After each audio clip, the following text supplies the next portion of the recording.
Votre bulletin d'information communale, BIC. Chers concitoyens, chers collègues journalistes, chers collègues conseillers municipaux, chers collègues maires, mesdames et messieurs, à l'entame de mes propos, je tiens d'abord à louer notre Seigneur, Allah, le Tout-Puissant, et prier ensuite au nom de notre prophète bien-aimé, Seydina Mohamed de nous avoir protégés contre le complot de ce pouvoir autocratique de Macky Sall. Nous tenons également à remercier vivement toute la population de Guédiawaye pour sa solidarité et sa mobilisation sans faille. Les imams, les personnes du troisième âge, les sages, nos mamans, les femmes, les jeunes, le personnel de la mairie, le mouvement Guédiawaye la Bok, Yewwi Askan Wi section Guédiawaye et surtout la conférence des leaders de la dite coalition. Nous associons à nos remerciements à nos vaillants avocats qui n'ont ménagé aucun effort pour nous tirer des serres de ce régime cynique qui joue avec les libertés des citoyens. Mesdames et messieurs, alors que le vent de la démocratie est en train de souffler un peu partout à nos portes, chez nos voisins de l'Afrique de l'Ouest, le régime monarchique de Macky Sall continue de donner des coups mortels à nos libertés. En effet, je fus pris en otage avec mes collaborateurs et amis, voire sympathisants, par une police qui agit et réprime au mépris des droits les plus élémentaires des citoyens sous les ordres d'un préfet couché et partisan. Mais la préservation de notre dignité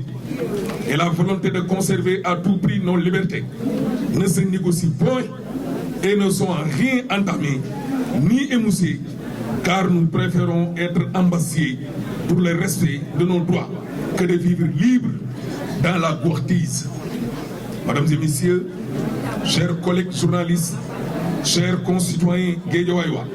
comble de l'ignominie, ce régime reste sourd et aveugle quant aux crimes et dérives commis par des responsables de Benno Bokk Yakaar à des stations hautement stratégiques. Que dire de Seydina Fall Bougazelli, libre de tout mouvement, alors qu'il a été appréhendé pour une histoire de faux billets, la main dans le sac? Qu'en est-il de ces multiples rapports des corps de contrôle de l'État sous le coude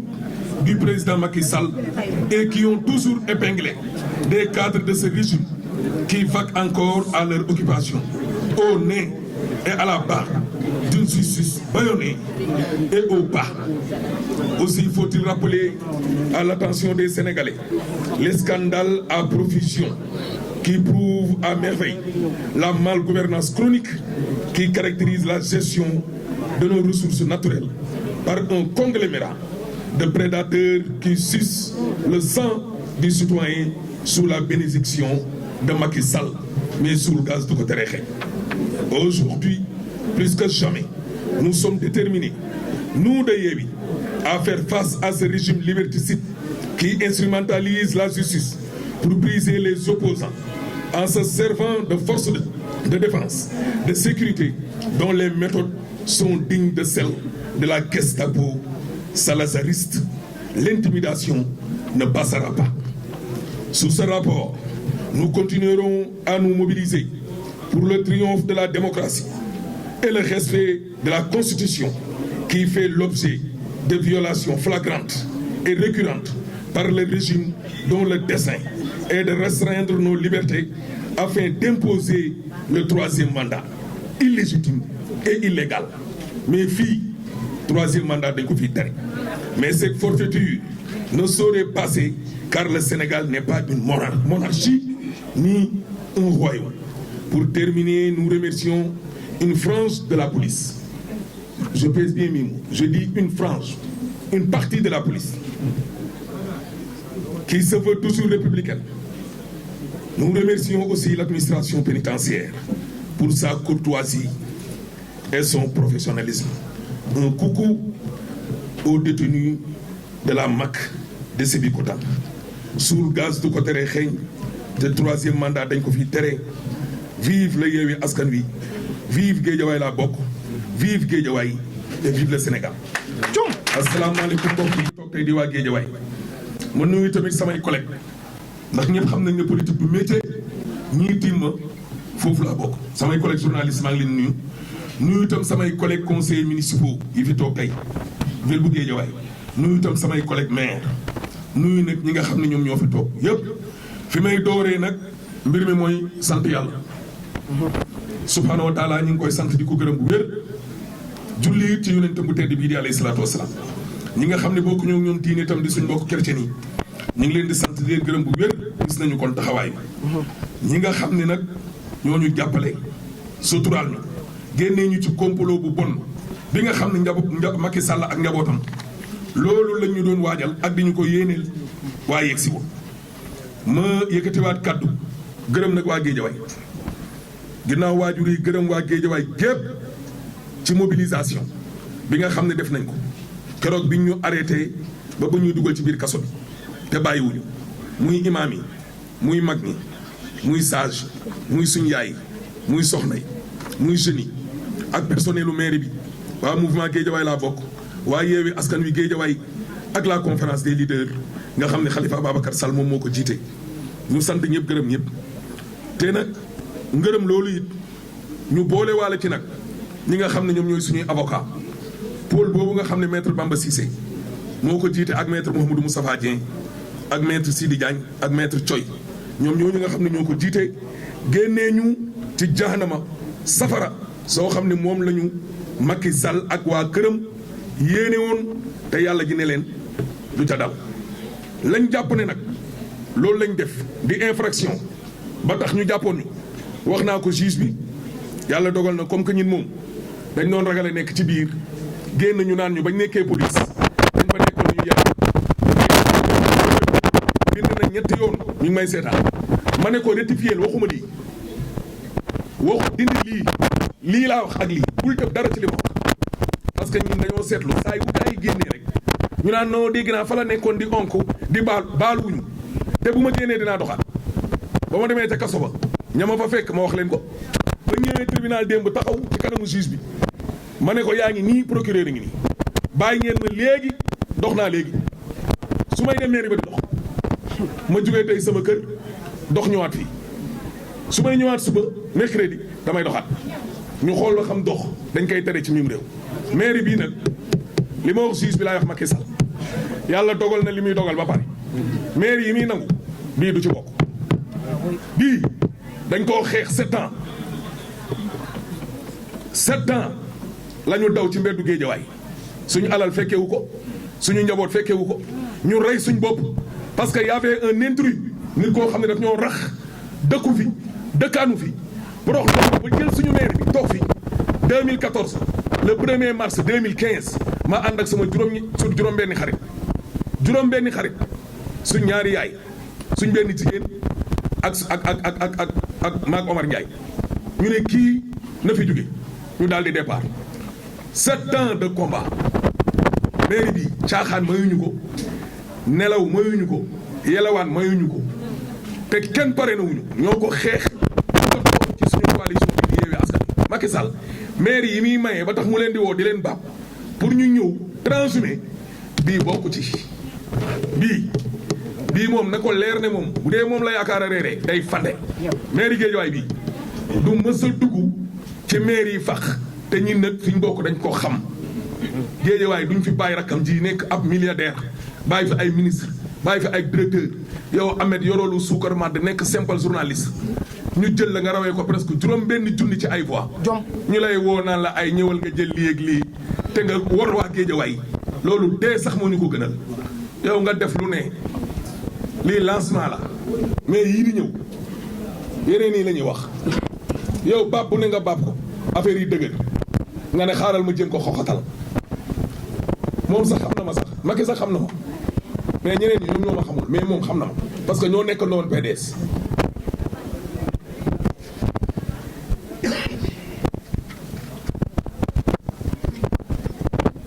démocratie nag dafa toll foo xamante ni nii ci Afrique soowu jant dëkk yi ñu wër dafa commencé di fa yëngu ñenn ñi ñoo ko forcé seen bopp jarul may tudd seen tur ñenn ñi dañuy bàyyi mu ñëw nag ci jamono jooju Macky Sall moom mi ngi jël ay liberté ne dee réew mi kenn du fi sëqat kenn du fi puus kenn du fi paas kenn du génn sax sa buntu kër dem doxi loolu bu ko waxee waxul lu am nit ñi dinañu doxi seen soxla dinañ doxal te du leen mënal dara ba dara booloo jeex bu loolu jàllee ñin nag jàppale ne ay otage la ñu woon ñin ak suñuy collaborateur ay otage yoo xam ne dañ leen a jël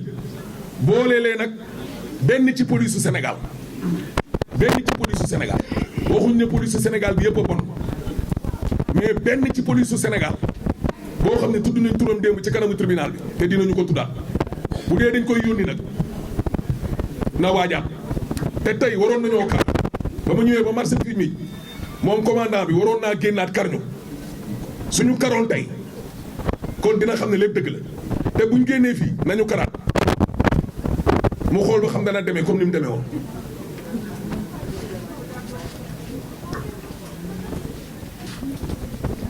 bu loolu jàllee ñu ñëw ci jëf ci ñaaw di nga xam ne moom la ñu nimmiku ci nguuru Macky Sall ak na mu yore suñu alal ji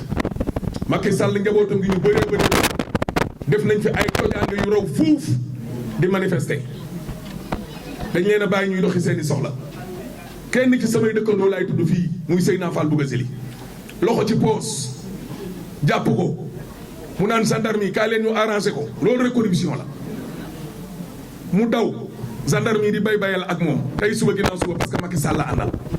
Sonko waroon nañoo fekk ci moom benn pièce su 100 francs rek faux billet benn kese mu xool ba xam tey fan lay fanaan muy naangi ay millions voire milliards ñu tëj la ci kaso bi yàggoo fa dara génn ñëw fii di lambar yi di dig Aline Sall maire bi naan ko su ma génnee ñëpp xam ne gaynde génn la ba bii ba démb génnul Aliou génnul kane moo koy génne ak ki war a génnuñ ba campagne bi jeex campagne a ngi nii di ñëw nañ ñëw te du ñoom nee nañ lan remontada ñàkk jom weesul nga yor nguur seex koo xam ni yorul lu suukar ma da nga naan ko remontada 1-1 2 maa leen ko wax tey député par force dañ leen dóor ak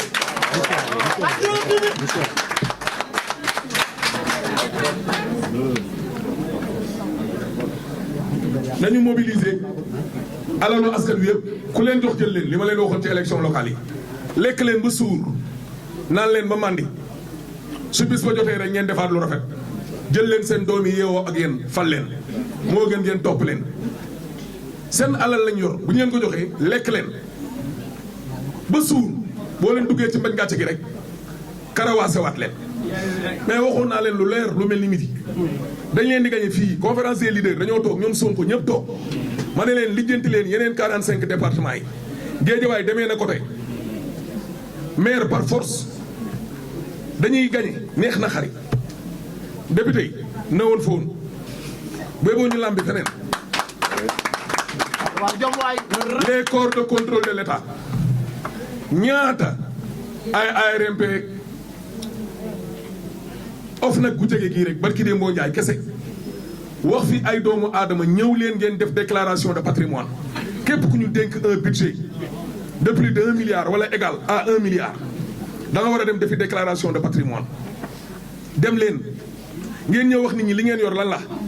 bàyyi sàcc gu metti gi ministre Macky Sall yi dëgër bopp taxaw def lu leen neex ne leen demuñu nii lañ fi indilee ay jafe-jafe Nafi Ngom Keïta ba dàqalu ko Seydou Ndiaye Diakhaté moo ngi nii ñëw taxaw li muy doon magistrat du pousse du passe mënalu leen dara maay premier maire après l'élection bu njëkk a dem buum samay keccax ak samay bisaab ak la ma am a kës néew yóbbul leen ne leen lii laa am budget mairie Guédiawaye nee nañ 1 milliard 500 la kon man bokk naa ci samay oto ngi nii ba ci say doom dañ la koy laaj la say soxna laaj la tout carte grise tout nga génnee teg carte bancaire compte tout nga ne acca enquête leen mais ñoom defuñu dara parce que Macky Sall lañ àndal tous les contrôles les corps de contrôle de l'État nitu Macky Sall yi ñu fi épinglé yëpp non seulement du leen yóbbu sax police ñu entendre leen mais da leen defal promotion ñuy defalaat leen yokkal leen ministre woo saagakat ndey ñi nga xam ne ñoo ko daan jàpp di ko saaga di ko daggal di ko saaga di ko daggal di ko saaga ñooñu lay defal promo ñi nga xam ne ñoom ñoo reyoon seen bopp ci moom wax Ablaye Wade ne ko fii 3e mandat du fi am les mandats de trop dafa war a jeex ci diwaanu Afrique gars yi waxuñu woon Ablaye Wade 3e mandat du fi am parce que dañ ko contrôlé parce que ku wax dëgg te yàlla tax xam ne Ablaye Wade yaafus jëleewu ko fi Ablaye Wade ñàkk liggéey jëleewu ko fi fu mu fekk tali da koo yokk dongo mais fekk na Ablaye Wade gas tali ba pare fu mu fekk assainissement da koo gën a xóotal waaye fekk na Ablaye jaar na fa ba dem aéroport bii muy tiitaroo Ablaye ko fondement ba wàccee fa roppalaan mu koy tiitaroo te bi mu koy inauguré ñun ñëpp dem nañ poussière ba keroog rey ñu pareegul muy njëkkante jam ñaajo gi fekk na Ablaye jaar fa ba pare ñu ne ko suuf si baaxul mu forcé ñu stade gazon baa ngi ne di toj mu ne kenn du ko wax kenn du def soo àndeek moom yaay bañ bu ñu la contrôlé jàpp la mu ne la kaay nii toog sama wet président de la république buy dem jàkkaarloog télé naan sama tontu bi am naa ay dossiers yu ma ci teg yow daal yaay xool yu la neex nga teg yi la neexul nga ne gars yi dugal leen ci biir kaso bi Macky Sall moo réew mi te mënoo muusa ko mu tër bi ba nit ñi ragal la wala dellu ginnaaw te yow Macky Sall yow yaa doon wax Ahmed Aïdara mii ne ko bul mës a ànd ak nguur soit toujours du côté du peuple tant que yaa nga fa li nga bëgg benn di nga ko am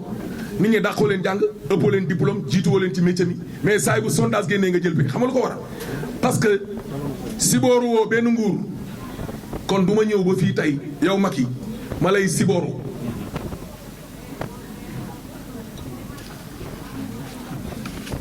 ma wax ak sama nit ñi nga xam ne ñi jàppoon fii commissariat ak ñi nga xam ne lañu yóbbuwoon Rebeuss ak président Déthié ak Mame Diarra Fam ñu masawu leen waa Guédiawaye ñi jot a jaar ci police bi ak ci prison bi ñu baalu leen àq parce que xëj na nattu bi si suñ loxo la ko yàlla ji jaarale mooy ñi nga xam ne ñoom ñoo ma wër ñu sant leen gërëm leen wax leen tamit ne leen lii moo indi mairie bi dem ngeen police demaat da ngeen demul woon kaso mais dem ngeen fi police su Aliou Sall dem fi gendarmerie su Aliou Sall ba tey ñëw ngeen dem tribunal ci affaire Auchan ba tey ñu ñëw ci Macky Sall mu dugal leen ci kaso bi kaso nag kenn du ko yéene kenn waaye moom moo fi indi dóor fayu moom Macky Sall moo indi dóor fayu ba mu indee dóor fayu mooy ba mu toogee ne damay dekkalaat CREI bi ba mu toogee ne kër Ablaye Wade bi dama koy jaay ba mu toogee yoreel fukki weer ak benn Ablaye Wade salaire Wade loué France di defar këram nga Versailles di defar bi ci Sénégal mu ne ma Ahmed Macky Sall xamul man lan laay dundee mu téye sama salaire fukki weer ak benn lii yoon la ma ne ko déedéet nettali ma nag moom Ablaye Wade keroog bi waajuru jigéen wu Macky Sall di waaj a tàggoo te ñu génnee palais dem dugg biir principal nemmeeku ko ñibbisiwaat ndénkaanewu jëmuñu tedd jooju ci àjjana la mu waxoon ñoo Ablaye Wade ak Macky li mu doxal après kooku à suivre la tôt ou tard dinaa ko waxi jom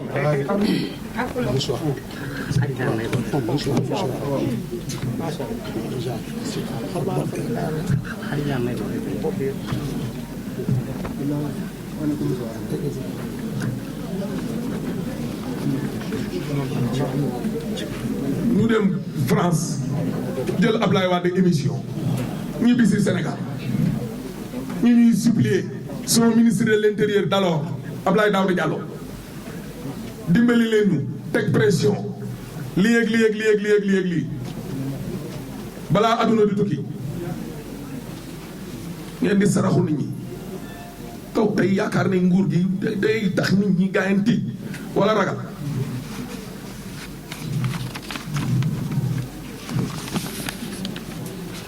ma wax Antoine Diome ne ko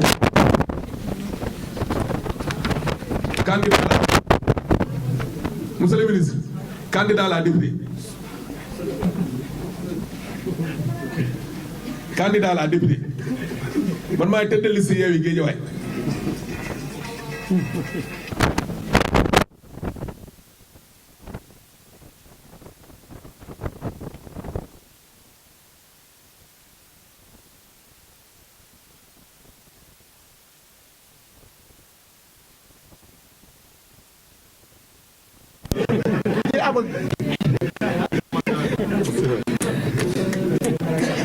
ñett xamuñu mais ñaar xam nañ.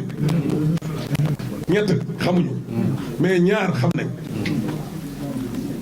tey lancement dong la li ma wax ci waajuru jigéenu njiitu réew mi Ablaye Wade ak moom ak ca hôpital principal naa ci dellu si Antoine Diome dama ne ko candidat laa mujj nañ ma koo def Guédiawaye